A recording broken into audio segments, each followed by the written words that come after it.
Mga balita naman sa labas ng bansa, Russian President Vladimir Putin handang makipagtulungan sa administrasyon ni US President-elect Donald Trump para sa kapakanan ng global at regional issues lalo na sa hanay ng international security.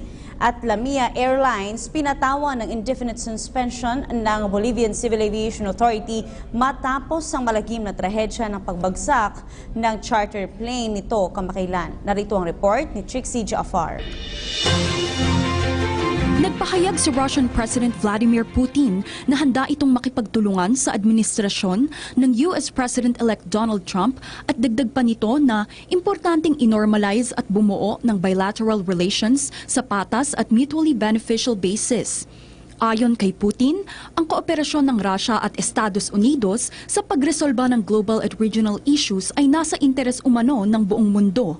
Dagdag pa aniya, ang dalawang bansa ay may responsibilidad na masigurado ang international security, stability at ang pagpapatibay ng non-proliferation regimes. Anumang tangka umano na mabuwag ang strategic parity ay higit na mapanganib at maaaring humantong sa global catastrophe. Umaasa ang Russian President sa pakikipag-alyansa sa Amerika laban sa international terrorism.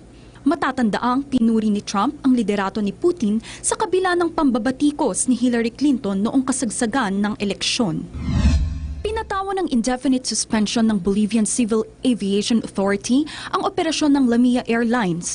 Ito ay matapos ang madugong pagbagsak ng isa nilang charter plane sa Colombia na ikinasawi ng mahigit na 70 pasahero sa Medellin, Colombia. Batay sa ulat, nagbabala umano ang isang empleyado ng Santa Cruz de la Sierra Airport sa Lamia representative na hindi sapat ang fuel on board kung magkakaroon ng emergency. Nakuha sa cockpit audio recordings ang ilang ulit na paghingi ng piloto ng permiso upang lumapag sa kawalan ng gasolina at total electrical failure.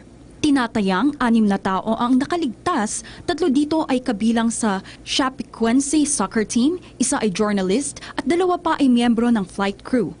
Nagtipon-tipon sa Medellin ang 40 katao upang mag-alay ng dasal sa mga nasawi. Para sa PTV News, Trixie Jaafar.